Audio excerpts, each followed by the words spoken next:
Finalmente llegamos a esa tan ansiada exposición de los esquemas trascendentales, esas representaciones que van a ser condición de posibilidad de toda experiencia posible y por lo tanto conviene tener muy claros cuáles son estos elementos atómicos de cualquier experiencia, estos elementos que van a constituir cualquier experiencia. Y recordemos que la definición de esquema trascendental era algo así como una categoría, que era una regla, y lo podemos ver como un algoritmo intelectual, como si fuese una especie de regla que el entendimiento impone o que el entendimiento provee, y por otro lado el tiempo, que va a ser la materia que esa categoría va a emplear para procesar esa regla. O sea, el esquema trascendental va a ser el procesamiento de la regla que la categoría contiene en el propio tiempo. Y veremos más adelante que la manera en la cual esta categoría va a ser conforme con el tiempo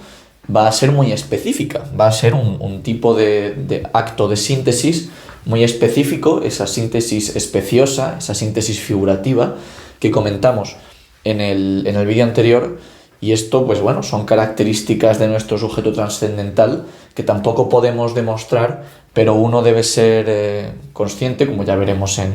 el próximo vídeo y en un par de vídeos que quedan antes de pasar directamente a los principios objetivos. Simplemente es una característica de nuestra imaginación productiva y uno debe, pues eso, ser consciente de ella, pero tampoco puede dar una explicación muy elaborada de por qué las categorías se conforman con el tiempo de esta manera en particular y no de otra. Y es por eso que vamos a establecer precisamente en este vídeo la lista de las síntesis figurativas que van a dar esos esquemas trascendentales. Esas síntesis figurativas son las síntesis específicas que nuestro sujeto trascendental puede realizar para sintetizar esa multiplicidad de la intuición sensible y dar lugar a la unificación sintética de la percepción, que es condición de posibilidad de toda cognición de objetos. Si recordamos del vídeo de la deducción metafísica de las categorías, hice una distinción que en aquel momento no era demasiado importante, pero que ahora va a volver a cobrar importancia entre las categorías dinámicas y las categorías matemáticas. Las categorías matemáticas cubrían la cabecera de cantidad y la cabecera de cualidad, mientras que las categorías dinámicas cubrían la cabecera de relación y la cabecera de modalidad. Y ahora es cuando vemos realmente por qué esa distinción era importante, y es que las síntesis figurativas que van a dar se van a estructurar de manera diferente para estas categorías matemáticas y para estas categorías dinámicas. Por un lado, tenemos las categorías matemáticas, que en general la síntesis que van a dar lugar la vamos a denominar composición temporal, que tiene que ver con esa síntesis homogénea, como veremos más adelante, y los dos nombres que le hemos dado a las síntesis que respectivamente cada cabecera van a dar lugar, puesto que cada cabecera van a dar lugar a una única síntesis, en lugar de ser una síntesis por cada uno de los momentos de esas cabeceras, son, en el caso de la cantidad, la agregación temporal y en el caso de la cualidad, la gradación temporal. En el caso de las categorías dinámicas, vamos a denominar a esa síntesis conexión en el tiempo en lugar de composición temporal, como en el caso de las matemáticas. Y las dos cabeceras de relación y de modalidad no van a tener cada una síntesis, sino que van a tener cada una tres síntesis, una por cada uno de los momentos que esa cabecera contiene. Y tenemos, en el caso de la relación, el tipo de conexión que se va a producir es una conexión física, es una conexión en las apariencias, en los objetos de la experiencia, y en el caso de la modalidad, una conexión metafísica, es decir, una conexión de las apariencias, de los objetos, con nuestro entendimiento. Y bueno, cada uno de los nombres que va a tener esta conexión física, pues va a depender del momento del que estemos trabajando. Pues una conexión por medio de sustancialidad, de causalidad o de comunidad, una conexión física por medio de estas tres, que en el caso de la relación, y una conexión metafísica en el tiempo por medio, pues, de una existencia posible, de una existencia actual o de una existencia necesaria. Precisamente en este vídeo vamos a ir una a una por todas estas síntesis que van a dar lugar a estos esquemas trascendentales y a estas a una serie de representaciones en algunos casos, que vamos a darle pues un nombre específico, magnitud intensiva, magnitud extensiva, y con eso podremos en próximos vídeos ir construyendo esa experiencia, y se va a ver muy bien cómo estas diferentes síntesis van a proveernos de eso que el empirismo radical no pudo, que es la determinación de las cosas, de las apariencias, puesto que el empirismo radical solamente podía proveernos de esa multiplicidad de la intuición sensible. Pues bien, estos son los actos fundamentales que el entendimiento va a emplear en esa multiplicidad de la intuición sensible para dar lugar a la experiencia que todos presuponemos en todo momento y que además necesitaremos para poder hablar de las ciencias, como la física o las matemáticas. Así que, sin más dilación, pasemos a los primeros esquemas que debemos tratar, que son los esquemas trascendentales matemáticos, que como hemos dicho antes los denominamos también, la síntesis la denominamos composición, y la representación a la que van a dar lugar la denominaremos magnitud, y también caracterizamos a estos esquemas trascendentales matemáticos como homogéneos, es decir, la síntesis era homogénea. Por lo tanto, la tercera categoría se comporta como la primera, y esto lo veremos ahora en el primer ejemplo, que va a ser el esquema trascendental cuantitativo, que es, como digo, la primera cabecera que siempre tratamos en todos los vídeos en los que aparece nuestra tabla de las funciones lógicas. Recordemos que las funciones lógicas de cantidad son la función lógica universal, la función lógica particular y la función lógica singular, que daba lugar a los juicios universales, particulares y singulares respectivamente. La categoría asociada a cada una de estas funciones lógicas era unidad, pluralidad y totalidad, y el esquema trascendental al que van a dar lugar pues va a ser, ahora lo describiremos en detalle, pero bueno, más que el esquema, la síntesis que van a producir estas categorías es lo que hemos denominado una agregación temporal. ¿Y cómo tenemos que verlo? Pues tenemos que verlo como que tenemos una unidad en el tiempo, este cuadradito, por ejemplo. Posteriormente tenemos pues una pluralidad de unidades, imaginémonos 3 cuadraditos, y estos 3 cuadraditos al final de esta síntesis los veremos como una unidad otra vez. O sea, estos 3 cuadraditos han pasado a ser una totalidad, no es meramente una pluralidad de cuadraditos, sino que realmente determinamos esa pluralidad de cuadraditos como una unidad nueva. Es decir, lo que estamos haciendo en la explicación de esta síntesis es un acto de agregar temporalmente una pluralidad de unidades para formar una totalidad.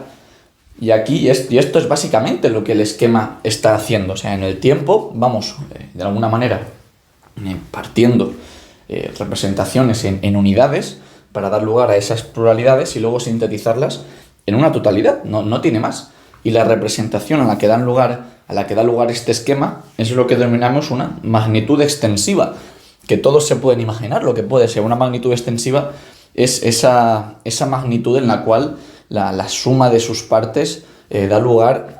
al todo, ¿no? a la totalidad. Es lo que muchas veces pues, la gente identifica con el volumen, por ejemplo, de una cavidad. Pero bueno, esto ya lo veremos más adelante exactamente cómo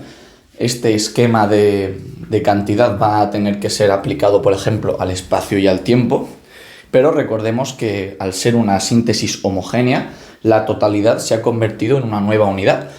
Es decir, necesitamos las 3 funciones lógicas de cantidad para dar lugar a una única síntesis, porque precisamente la síntesis se trata de tomar una unidad, tomar la pluralidad de unidades y luego convertir esa pluralidad de unidades, una vez más la sintetizamos y la convertimos en una unidad. Esa totalidad pasa a ser una unidad. Pero eso no significa que la función lógica singular sea la función lógica universal. Son procesos distintos en este acto del entendimiento que es la síntesis por agregación temporal. Y recordemos siempre que estamos agregando unidades en el tiempo. Es este acto fundamental y completamente cotidiano de agregar unidades en el tiempo. Ya llegaremos al tema de los números más adelante, puesto que eso requiere un poco más de explicación, pero esto va a ser esencial no solamente para los números y para el espacio y para el tiempo, sino para la propia posibilidad de las matemáticas. Este va a ser el esquema fundamental, el esquema trascendental que va a dar lugar más adelante a esas matemáticas. Pero bueno, vayamos ahora al esquema trascendental cualitativo, que al igual que el cuantitativo, pues es un esquema matemático, por lo tanto, pues es composición temporal, es una única síntesis o es un único esquema trascendental en lo que viene a ser la cabecera de cualidad, no son tres. Las funciones lógicas asociadas a la cualidad son la función lógica afirmativa, la función lógica negativa y la función lógica infinita, que daban lugar a los juicios afirmativos, negativos e infinitos, y su categoría asociada era la realidad, la negación de esa realidad y luego la limitación de esa realidad, o en realidad negación, limitación. La síntesis que van a dar lugar la hemos denominado gradación temporal y ahora veremos por qué, puesto que la explicación de este esquema trascendental va a ser el acto de graduar temporalmente una realidad mediante la limitación de la misma respecto a su negación. ¿Cómo tenemos que ver esto? Pues imaginemos que tenemos una realidad y aquí, como digo, igual que con unidad, no puedo exactamente explicar lo que es una realidad. Tienen ustedes que intentar entenderme, aunque más adelante ya digo que esta realidad va a tener mucho que ver con esa sensación en la intuición empírica. Pero bueno, ya llegaremos a cómo se vincula esta realidad con la sensación. Tenemos una realidad y siempre podemos imaginarnos que esa realidad no está. O sea, hacemos la negación de esa realidad de la misma manera que podemos, dado un juicio afirmativo, pues encontrar el juicio negativo asociado. Y de esta negación de la realidad podemos construir, mediante esta síntesis, igual que antes podíamos construir esa totalidad en la pluralidad de unidades, aquí vamos a construir una limitación de esa realidad. O sea, en el propio tiempo vamos a ver cómo podemos pasar gradualmente de esa negación a la realidad de la que hayamos partido, y eso lo vamos a denominar un grado, ¿no? Una gradación de esa realidad. De hecho, la magnitud a la que va a dar lugar esta síntesis cualitativa es lo que denominamos la magnitud intensiva, que no es casualidad que en física, por ejemplo, se vincule tanto con la temperatura, por ejemplo, o con la densidad, puesto que esta magnitud intensiva va a tener una gran importancia a la hora de trabajar con la física. Esta magnitud intensiva va a ser lo que permitirá que podamos emplear una cantidad, en este caso una composición, una magnitud en la propia sensación, ¿no? Pero bueno, ya llegaremos a que, como digo, lo vamos a identificar con una realidad, pero eso lo veremos más adelante. Y una vez más, la limitación de esa realidad, o sea, la realidad de la que hayamos partido, encontramos encontramos limitaciones de esa realidad respecto a su negación, en esa gradación que hacemos en el tiempo, y esa nueva limitación pasa a ser una realidad. O sea, también el grado que se le puede dar una realidad a esta altura, por ejemplo, sigue siendo una realidad. Por lo tanto, se le puede volver a aplicar el esquema cualitativo, se le puede volver a aplicar esa gradación temporal y encontramos, pues bueno, diversas propiedades que ya discutiremos más adelante sobre cómo estos esquemas matemáticos van a ser aplicados en toda experiencia y van a dar lugar, pues bueno, a tantas y tantas propiedades que son muy relevantes en física. Y bueno, ya se puede haber notado que los esquemas cuantitativos, los esquemas matemáticos, el esquema cuantitativo y el esquema cualitativo han estado vinculados, me ha sido difícil no poner el ejemplo de la aplicación que van a tener, y es que, como dije en el vídeo de la deducción metafísica, las categorías matemáticas van a estar vinculadas con la determinación de esa intuición, y en el caso de las cuantitativas va a tener que ver con el morfé, con la forma de la intuición sensible, y en el caso de la cualitativa va a tener que ver con la sensación, con la materia de la intuición sensible. Pero como digo, esto ya lo veremos más adelante cuando lleguemos a esos principios objetivos y veamos la aplicación objetiva y correcta de estos esquemas trascendentales cuantitativos. Ahora vayamos a los esquemas que más importancia van a tener en esta filosofía trascendental, sobre todo más importancia en el sentido de que van a dar esa corona a la experiencia, van a coronarse como los que dan lugar precisamente no solo a la determinación de una intuición, sino realmente a la determinación de la existencia de objetos, de cosas en una experiencia. Y aquí la síntesis figurativa que va a proceder, esa síntesis dinámica, esa síntesis figurativa dinámica, va a ser la conexión en el tiempo. Ya no va a ser realmente un proceso temporal, como era antes, que era simplemente pues convertimos esa categoría abstracta en un proceso temporal. Aquí también va a haber de alguna manera una vinculación con el tiempo, pero va a ser más bien el de colocar los objetos, el de colocar las apariencias en el tiempo. Va a ser esa regla por la cual ponemos las apariencias en el tiempo de una determinada manera. En este caso va a ser su relación en el tiempo o su relación con nuestro entendimiento respecto a su existencia en el tiempo. Y aquí vamos a tener la peculiaridad que en las categorías matemáticas no ocurría, de que cada cabecera tiene 3 esquemas trascendentales y no uno. Por lo tanto, cada cabecera, por cada función lógica, va a tener un esquema trascendental distinto, a diferencia de antes, que precisamente el esquema trascendental o la síntesis figurativa era simplemente tomar la primera función lógica en cada cabecera, la segunda función lógica, y sintetizarla en la tercera, la totalidad como la síntesis de una pluralidad de unidades y la limitación como la síntesis de una realidad respecto a su negación. Así que aquí pues el proceso va a ser ligeramente distinto y ustedes mismos lo van a empezar a notar. Empecemos por los esquemas de relación, que la síntesis figurativa va a ser, bueno, hemos dicho antes, conexión física, conexión para las categorías dinámicas. Pues en el caso de la relación, la conexión física en el tiempo, vamos a estar hablando de relaciones de las apariencias en el tiempo. Empecemos por el esquema de sustancialidad, que tenía que ver con esa función lógica categórica que daba lugar a los juicios categóricos, en la cual se relacionaba un sujeto y un predicado. Pues bien, cuando hablemos de sustancias y cuando hablemos más bien de la sustancialidad y sobre todo del esquema de sustancialidad, no es cualquier tipo de categoría de sustancialidad que estamos tratando aquí. Estamos hablando del esquema, cómo la sustancialidad va a ser representada en el tiempo. Pues bien, la explicación que puedo proveerles de este esquema, que como digo, todas estas explicaciones no son perfectas, intento tomar los elementos fundamentales de esta síntesis para que ustedes sepan cómo lo tienen que imaginar, pero al final yo no puedo proveerles de ese esquema de la misma manera que puedo dibujarles un cubo, un cuadrado o lo que fuese. No puedo darles un esquema trascendental. No es una imagen, es un esquema, es una regla en el tiempo. Pero bueno, la explicación que he decidido dar es acto de conectar la sucesión temporal de representaciones o la variación temporal de representaciones de acuerdo a la permanencia en el tiempo de una sustancia S que existe y cuyos accidentes se modifican en el tiempo. O sea, he puesto aquí A sub n en T sub n. Tenemos que imaginarnos, como en este dibujo de aquí, aquí tenemos el eje temporal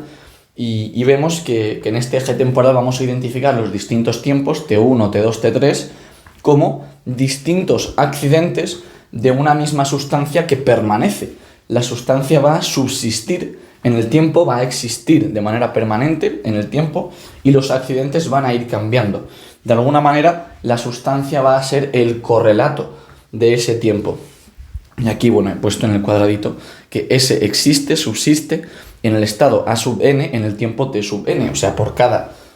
como digo, esa sustancia va a subsistir, va a existir de manera permanente y los accidentes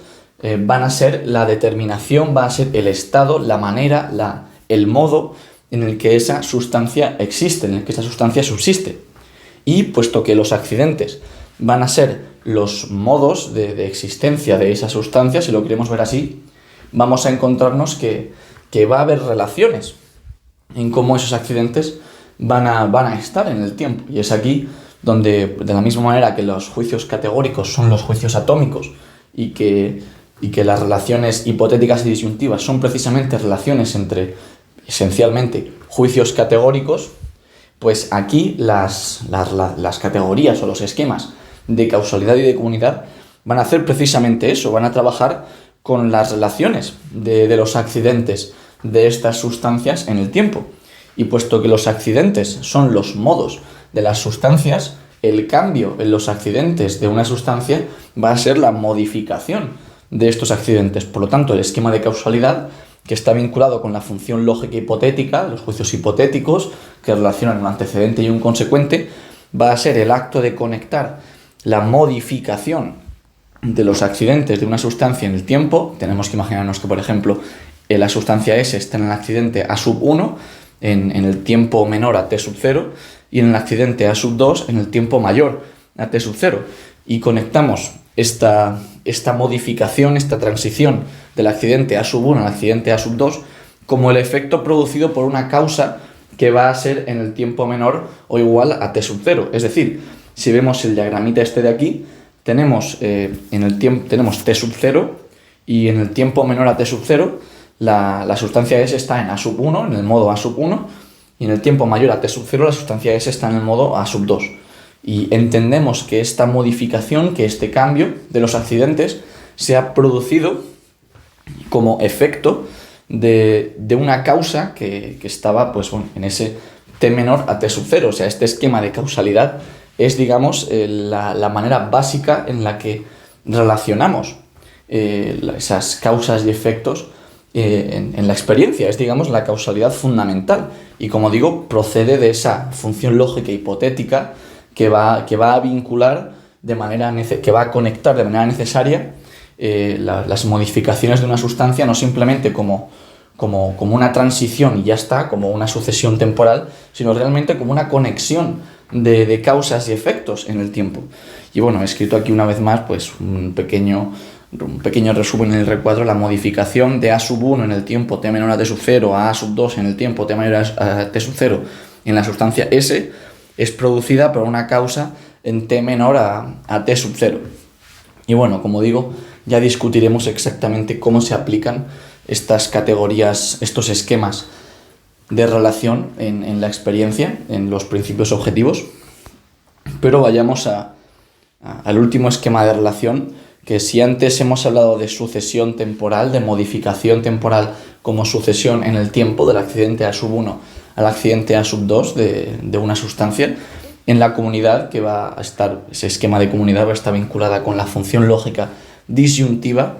Vamos a hablar no tanto de sucesión sino de simultaneidad. Entonces, la explicación del esquema de comunidad es el acto de conectar los accidentes de dos o más sustancias en el tiempo. S sub 1 en A sub 1, o sea, la sustancia 1 está en el accidente A sub 1 en el tiempo t sub 1, la sustancia 2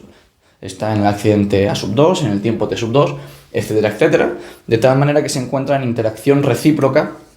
en tiempos simultáneos. Es decir, tenemos que imaginarnos en este diagramita lo que va a ser una comunidad de sustancias que, cada una está, digamos, en el tiempo y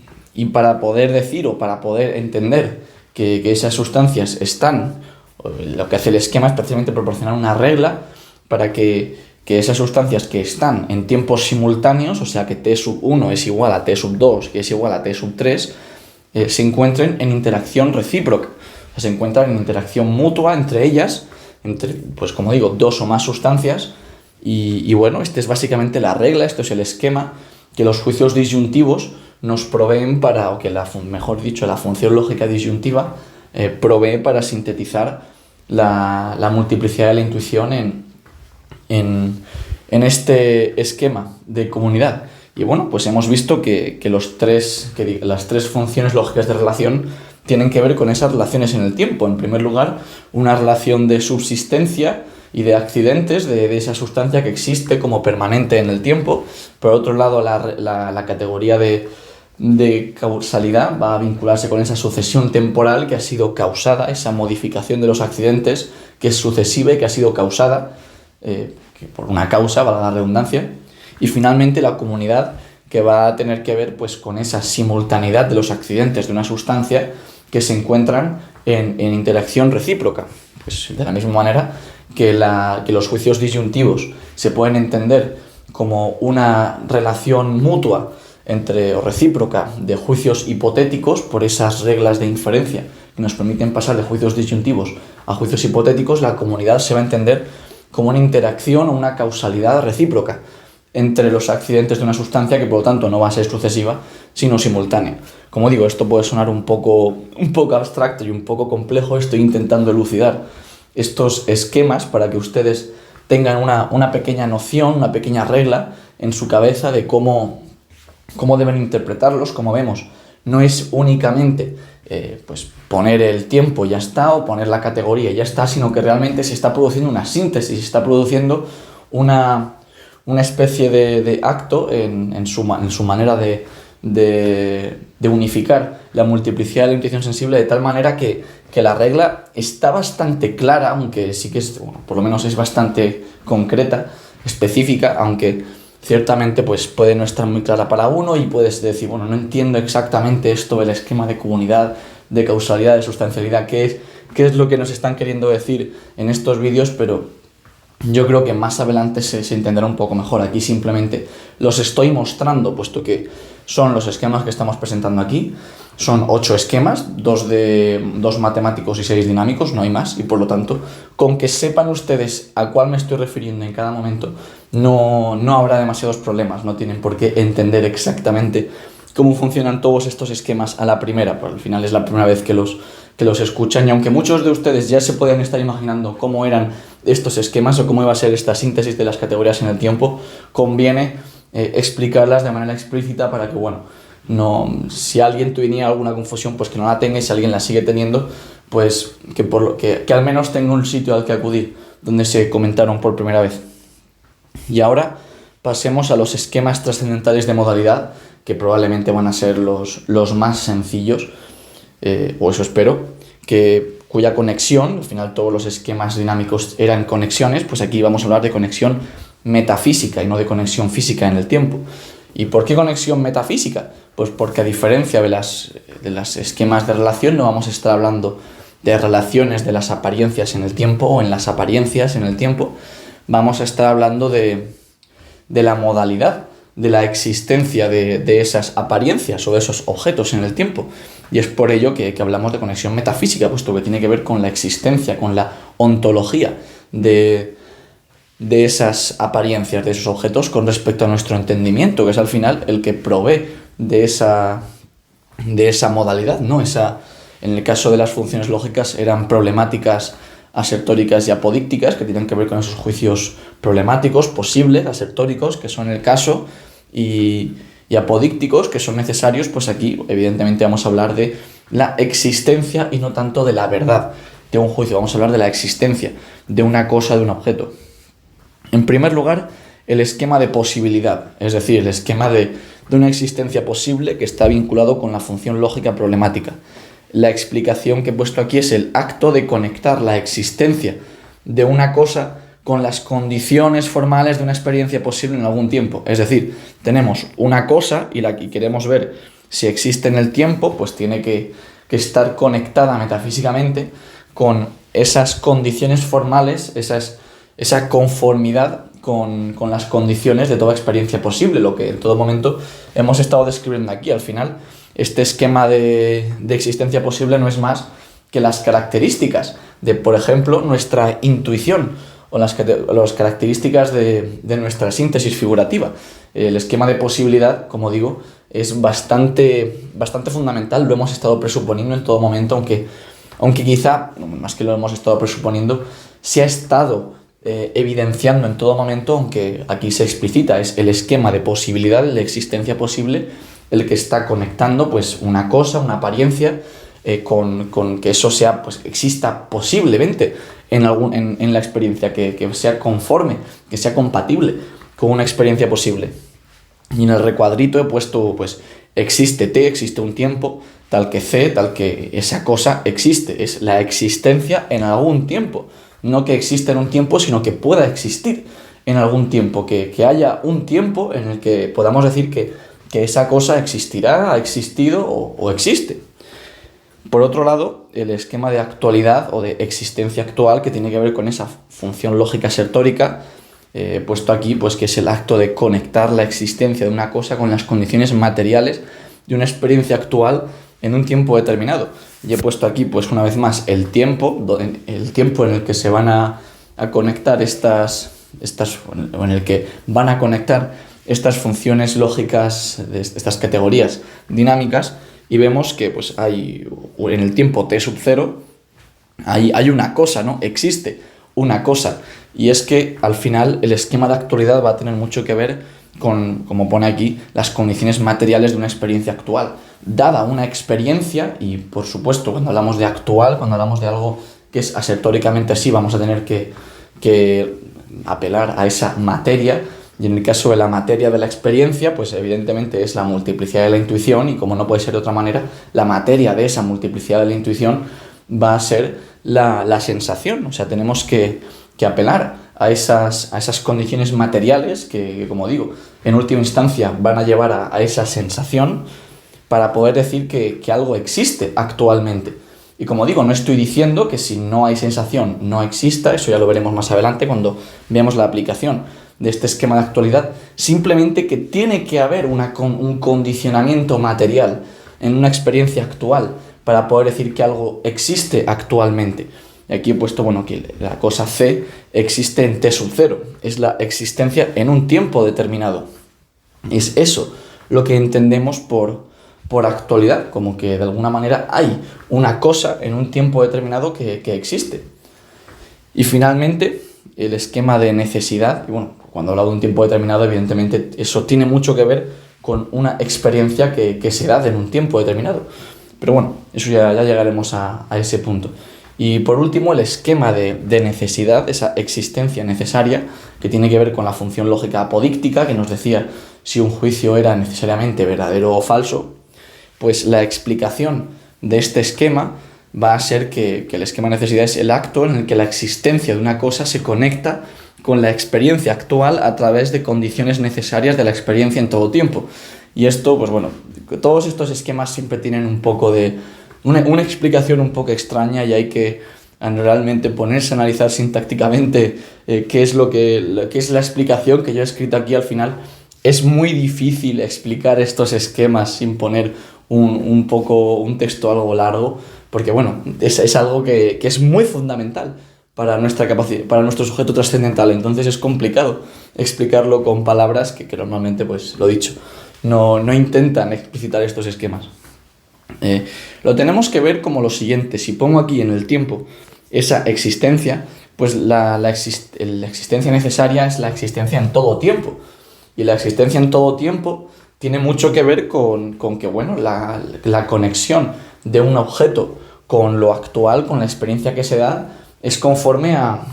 las condiciones necesarias de toda experiencia. Es decir, que si yo, por ejemplo, tengo la experiencia de un objeto de X, si existe otro objeto o otra cosa que es condición de posibilidad de que yo pueda tener en algún momento esa experiencia, entonces esa otra cosa existe en todo tiempo, existe en